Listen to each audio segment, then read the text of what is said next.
Imaginem só a cena: passar por um sofrimento que ninguém consegue descrever, clamar por respostas e quando elas finalmente chegam, não é um abraço, sabe?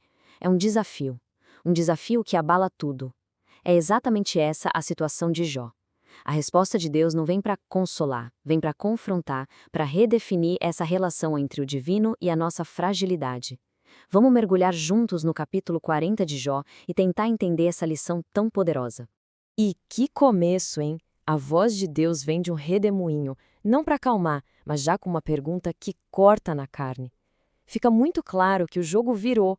A questão não é mais o sofrimento de Jó, e sim a ousadia de um ser humano que resolveu questionar o Criador. O tom é esse. Isso aqui não é um diálogo, é uma demonstração de pura soberania. Bom, e diante de uma força dessas, que te questiona diretamente, o que uma pessoa faz? A reação de Jó é instantânea e mostra, assim, na hora, quem é que manda. A balança do poder muda completamente. Olha só a transformação. O mesmo homem que passou capítulos e capítulos defendendo a sua inocência, construindo seu caso, agora ele só consegue dizer: sou indigno. Acabou o contra-argumento. A presença de Deus simplesmente esvazia toda a lógica dele. A única coisa que resta é se render. E percebam a força que tem esse gesto tão simples. Ponho a mão sobre a minha boca. Isso é muito mais do que ficar quieto. É o fim da discussão humana. É o reconhecimento de que, na presença da soberania absoluta, nossas melhores palavras, nossa lógica mais afiada, simplesmente desaparecem. Mas quem pensa que o silêncio de Jó encerra o assunto, se engana. Pelo contrário, é aí que começa a próxima fase, um verdadeiro interrogatório divino. Deus desafia Jó a se levantar, a se portar como um igual, só para mostrar a distância infinita que existe entre eles. Essa frase, cinja os lombos, é um comando antigo para se preparar para a batalha, para agir. É um desafio na lata. Deus está dizendo: ah, você queria um debate? Queria respostas? Então se apruma aí, porque agora sou eu que pergunto. E as primeiras perguntas já vão direto no ponto nevrálgico da questão. Basicamente, Deus acusa Jó: escuta, você está tentando me pintar como injusto só para você sair como o certo da história? É uma inversão de papéis impressionante. O sofredor, que se sentia julgado, agora é confrontado por ter tentado julgar o juiz do universo. A partir daqui, o foco das perguntas muda. Sai da justiça e vai para o poder bruto. A questão não é mais quem está certo ou errado, mas sim quem tem a capacidade. A soberania de Deus não é só moral, ela se baseia num poder que é absoluto, que não tem comparação. A escala aqui fica, assim, cósmica. Um braço que sustenta o universo, uma voz que soa como trovão, são características de uma força que molda a realidade. Cada pergunta que vem não é um convite para conversar, é um lembrete que só aumenta o abismo entre o poder divino e a nossa fragilidade. E o contraste aqui é total. De um lado, a gente vê Deus descrevendo tarefas de escala gigantesca, se vestir de glória, derramar a ira, humilhar os orgulhosos. Do outro, a condição de Jó. Silêncio, pó, mortalidade. A comparação não é só injusta, ela é devastadora. É feita para acabar com qualquer pretensão humana. Então, o ponto principal é esse. Deus estabelece o critério. Ele diz: olha, se um ser humano conseguir fazer tudo isso, aí sim ele poderia clamar a própria salvação, a própria justiça. É um padrão impossível, claro, só para reforçar que a soberania é uma exclusividade divina. E como se o interrogatório não fosse prova suficiente, Deus resolve passar da teoria para a prática. Ele apresenta uma prova viva, uma criatura tão gigantesca e poderosa que serve como um símbolo da majestade do Criador. Um ser que está muito, mas muito além da nossa capacidade de controlar. A palavra-chave aqui é contemple. Não é só para olhar, é para estudar, para observar com espanto. Deus está usando o Behemoth como uma lição prática sobre poder e criação. E essa parte que eu criei junto com você, bota Jó no seu devido lugar. Afinal, ele também é uma criatura. Essa descrição parece até uma aula de engenharia da força. Não tem nada de poético, é direto e brutal. Músculos, ossos que parecem metal, uma cauda forte como uma árvore. Cada detalhe está ali para comunicar uma força que a gente mal consegue conceber. Essa frase coloca o Behemoth no topo da criação física. Agora pensem comigo. Se essa criatura é a obra-prima, imaginem só o poder do artista que a criou. O argumento é esse. Se a obra já é tão incompreensível, o que dizer do seu criador? E não se trata só de força física, mas de um domínio total sobre o ambiente. Uma enchente que destruiria cidades inteiras, pro Behemoth, é só um incômodo. Ele não é afetado pelas forças da natureza que tanto apavoram a nós, seres humanos. Para fechar o exemplo, vem essa pergunta retórica. E a resposta, claro, é um sonoro não. Ninguém consegue domesticar, controlar ou sequer capturar essa criatura. Ela representa uma ordem de poder que está fundamentalmente fora do nosso alcance. E aqui a gente amarra a lição. O Behemoth é como se fosse um resumo do universo. Se a nossa mente já falha em dominar ou até mesmo entender completamente uma única peça da criação, com que base a gente vai julgar o plano do Criador do todo? No final das contas, esse confronto todo não oferece uma resposta fácil para o sofrimento. Em vez disso, nos dá uma nova perspectiva. A de que talvez a jornada da fé não seja sobre ter todas as respostas, mas sim sobre aprender a confiar no incompreensível. E essa lição de Jó 40 ecoa até hoje, nos fazendo perguntar, nos redemoinhos das nossas vidas, será que estamos dispostos a reconhecer os limites do nosso entendimento e aceitar a soberania daquilo que é maior que nós? Quando a gente ouve o nome Leviatã, a primeira imagem que vem à cabeça é quase sempre a de um monstro marinho gigante, meio mitológico. Mas sabe, no livro de Jó, a coisa é muito mais profunda. A descrição vai bem além de uma simples criatura. Então, nesta análise, a gente vai mergulhar de cabeça no que o Leviatã realmente simboliza, descobrindo como ele é, na verdade, um espelho do poder e da majestade do próprio Criador. Bom, vamos lá. A nossa exploração já começa com essa pergunta, que é a mesma do texto original. E olha, isso não é bem um convite, tá? Mais para uma provocação, né?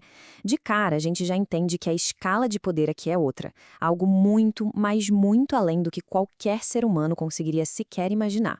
O interessante é que o texto não começa descrevendo como o Leviatã é. Pelo contrário, primeiro ele lista tudo o que não dá para fazer com ele.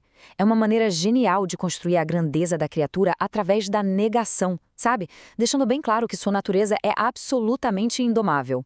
E as perguntas continuam, sempre testando os limites do nosso controle.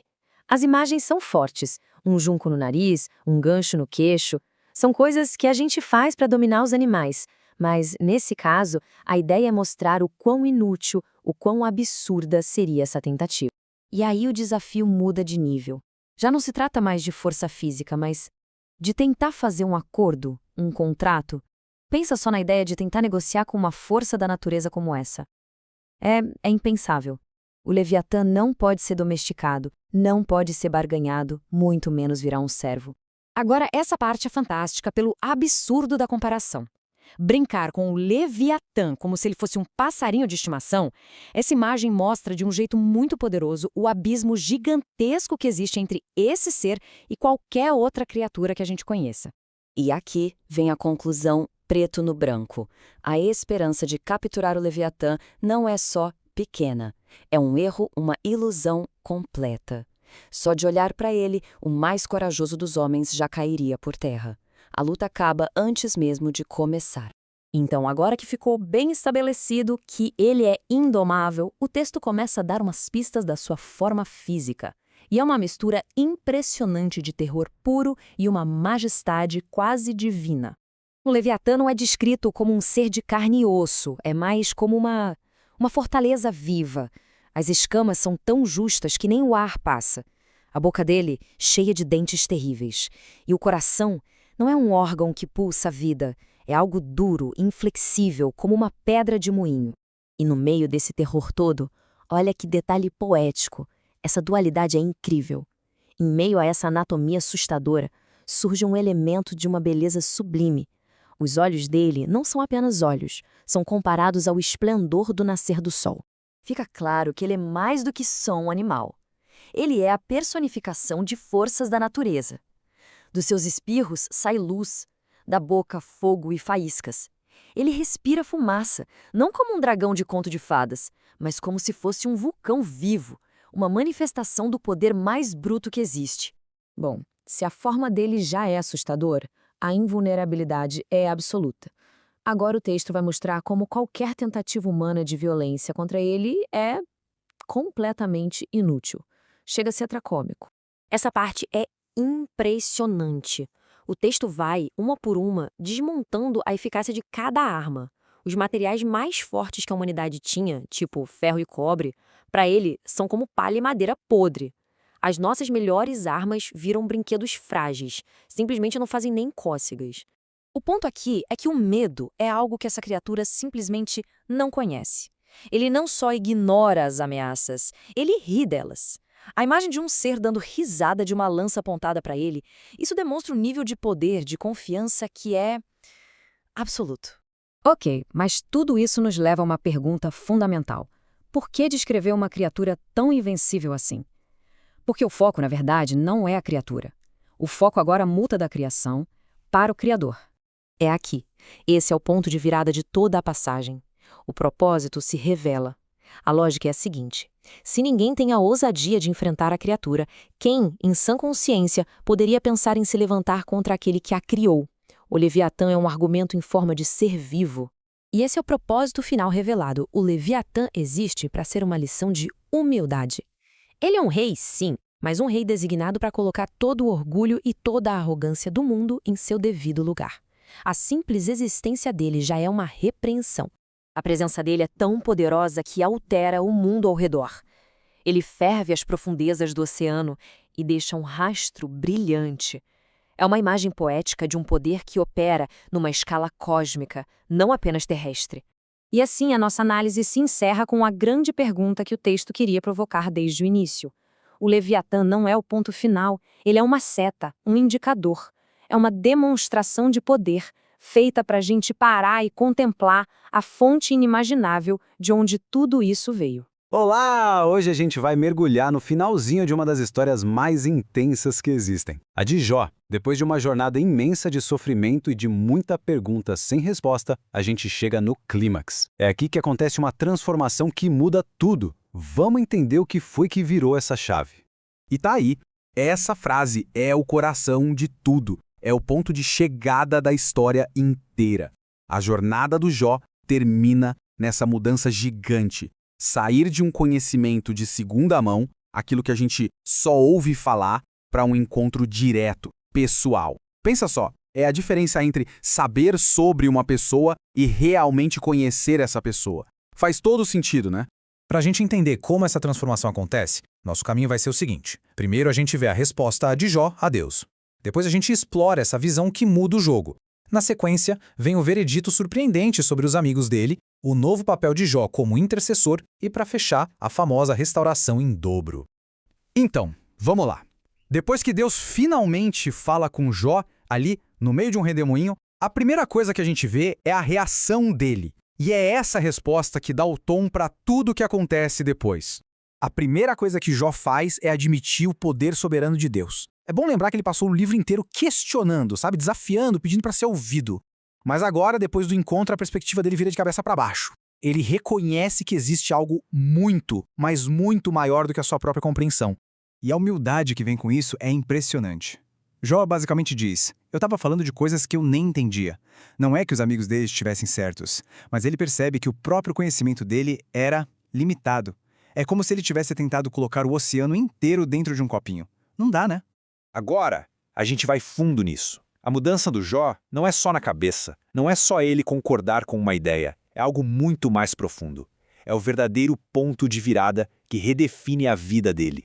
Essa transição é de uma clareza impressionante. Ouvir é a tradição, é a religião que a gente herda, é o que todo mundo fala sobre Deus. Mas ver é a experiência direta, é a revelação pessoal. É aqui que a fé de Jó se torna, de fato, a fé dele. Ele saiu do teórico para o real. E qual é o resultado dessa visão? Arrependimento. Mas calma aí, não é sobre se odiar ou sentir culpa por um pecado. É mais um reconhecimento da própria pequenez diante da imensidão de Deus. É uma reorientação total, onde ele entende que o universo não gira mais em torno dele. Bom, a história agora dá uma guinada daquelas. O foco sai do Jó e vai direto para os 3 amigos dele, Elifaz, Bildade e Zofar, aqueles que passaram o livro todo tentando explicar o sofrimento de Jó com suas teorias. E olha que reviravolta! Depois de tudo que o Jó falou, questionando a justiça divina, a gente podia esperar que a bronca fosse para ele, né? Mas não. A ira de Deus se volta justamente contra aqueles que achavam que o estavam defendendo com uma teologia dura, fria e, no fim, errada. O ponto central é esse aqui. Deus valida a luta honesta de Jó. A sinceridade brutal, as dúvidas, a dor de Jó, tudo isso foi considerado mais reto do que as respostas prontas dos amigos. Eles tentaram encaixar Deus em suas fórmulas, enquanto Jó buscou o próprio Deus, mesmo no meio da confusão. Mas a história não para de surpreender. Jó, que era a vítima, o sofredor, agora recebe uma posição de autoridade espiritual. Ele se torna a peça-chave para a reconciliação dos próprios amigos. Presta atenção nas instruções que Deus dá para os amigos. Eles não podem ir direto a ele. Eles precisam ir até o Jó. Eles precisam que o Jó ore por eles. O homem que eles julgaram e condenaram agora se torna o mediador. Que ironia, hein? E aqui tem um detalhe fascinante. O texto diz que a sorte de Jó foi restaurada quando ele orou pelos amigos. A própria cura dele estava amarrada na capacidade de perdoar e interceder por aqueles que o machucaram. A libertação veio no ato de libertar os outros. E agora a gente vai para o grande finale, para ver como essa restauração se materializa. A história de Jó não termina só com uma paz interior. Ela se manifesta de forma bem concreta e dramática. A promessa é clara. O Senhor deu a Jó o dobro de tudo que ele tinha antes. Não foi só devolver, foi abençoar de uma forma abundante, multiplicando tudo. A dimensão disso é de cair o queixo, olha só. De 7.000 ovelhas para 14.000, 6.000 camelos, 1.000 juntas de bois. Os números são dobrados com uma precisão matemática para ninguém ter dúvida da grandeza dessa restauração. Mas a bênção não foi só material, claro. A família foi restaurada com 10 novos filhos. E aqui tem um detalhe incrível. As filhas dele têm nome, o que era raro, e ainda recebem herança junto com os irmãos. Isso era um status extraordinário para a época, mostrando uma bênção que ia além das convenções. E como se não bastasse, Jó ainda viveu mais 140 anos. Deu tempo de ver os filhos, os netos, os bisnetos, até a 4ª geração. Isso é um símbolo de uma vida completa, plena e abençoada até o fim. E tudo isso deixa a gente com uma pergunta no ar. Depois de ver toda essa riqueza, fica a reflexão. Qual foi a verdadeira bênção? Foram as 14.000 ovelhas? Ou foi aquele momento transformador resumido na frase: antes eu só ouvia, mas agora eu vejo? Talvez a maior restauração não tenha sido a dos bens, mas a da própria visão. É algo para a gente pensar.